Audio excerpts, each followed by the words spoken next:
sumabot, walay katapusan ang pagkagamhanan mo. Ikaw lang yun, Diyos, ang ayang simbahon ko. Walay katapusan, labang pasalamat,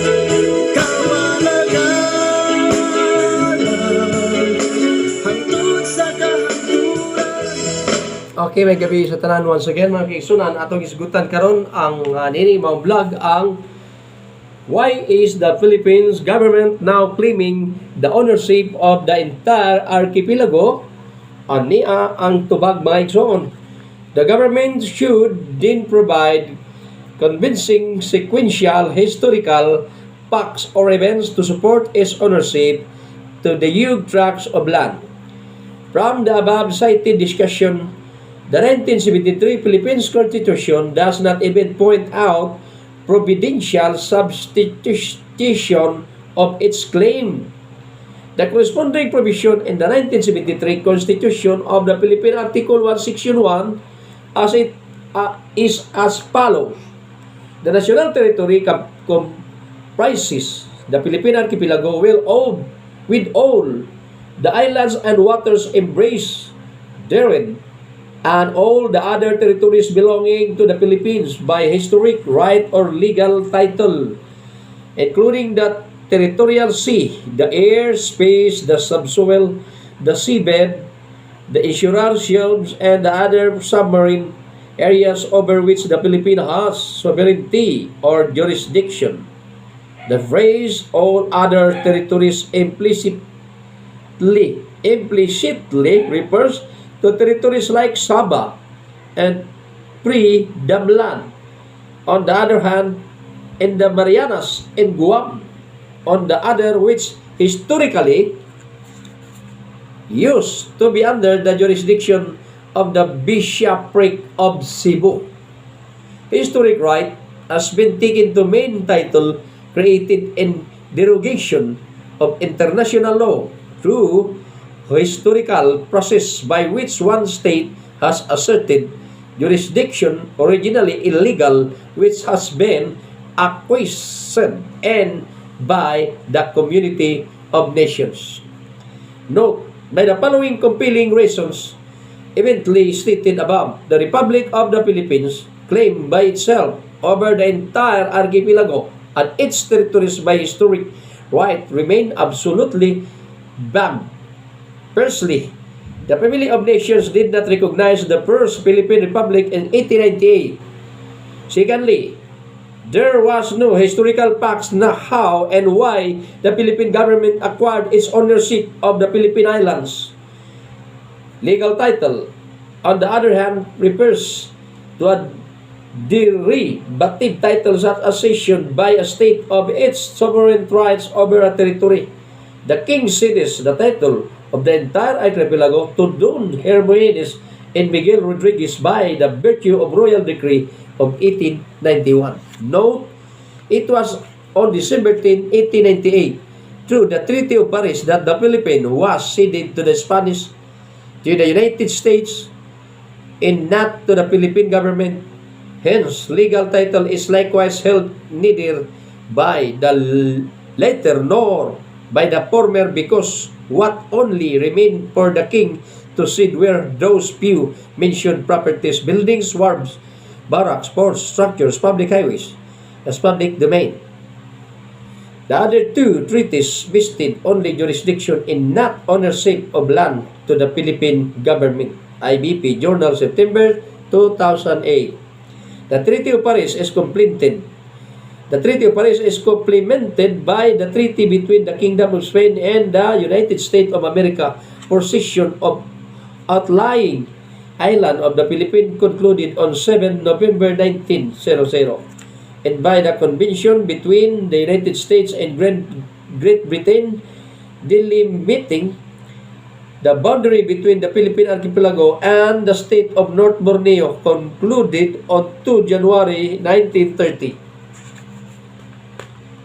Thus, the Philippine archipelago as the main component of national territory comprehends the Philippine Islands described as archipelago in Article 3 of the Treaty of Paris, with the addition of the islands included by the two companion treaties referred to above. The said Spain-US Treaty of 7 November 1900 considers these additional islands as belonging to the Philippine archipelago, even as it identifies them as lying outside the lines described in Article 3 of the Treaty of Paris. It affirms that all such islands shall be comprehended in the cession of the archipelago as fully as if they had been expressly included within those lines. These islands include Cagayan, Sulu, and Cebuto under the U.S. Great Britain Convention of 2 January 1930. Torture Islands and Mansi Islands are acknowledged as comprised within the Philippine archipelago.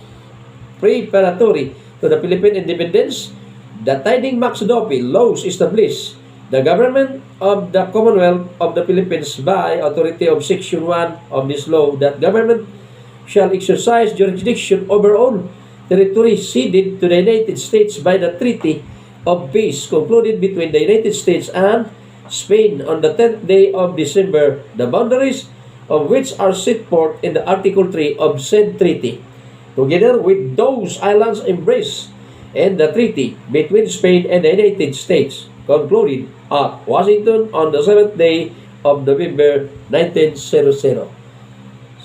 With particular regard to the fact that the 1935 Constitution provides for the ITL, International Treaty Limits, in technical terms as the boundaries of the Philippines, it is significant to recall that the said fundamental law was approved by the President of the United States pursuant to the Tidings-McDuffie Law of 1934, an act of the U.S. Congress to provide for the complete independence of the Philippine Islands, to provide for the adoption of a constitution and a form of government for the Philippine Island and for other purposes. As required by Section 3 of this Act, the President of the United States certified that the 1935 Constitution conformed substantially with the provision of this Act and accordingly approved it, presumably with due regard to the definition of national territory. Note, is the United States aware of the Regalian Doctrines inclusion in the 1935 Constitution claiming the vast tract of land of the Philippine Archipelago without just compensation to private owners of land is a clear violation of the Treaty of Paris as cited in Article 8, the respect of private rights. So, indeed, President William McKinley, letter to the Secretary of War in 1898, demonstrated his respect to private rights to quote, "If private property be taken for military use, it shall be paid for when possible in cash at appear. Valuation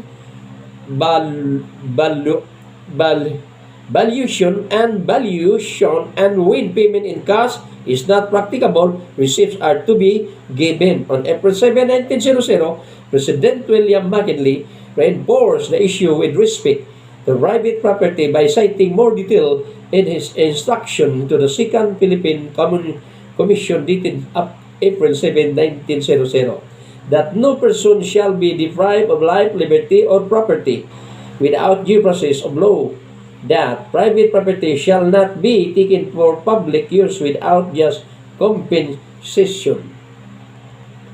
So, dili na sa kuto makigsunan og antod sa sunod higayon atong isgutan kini nga problema mahitungod ng history o balaod nun sa istorya sa atong pabalaod ng atong yuta. Daghang salamat o God bless us all once again.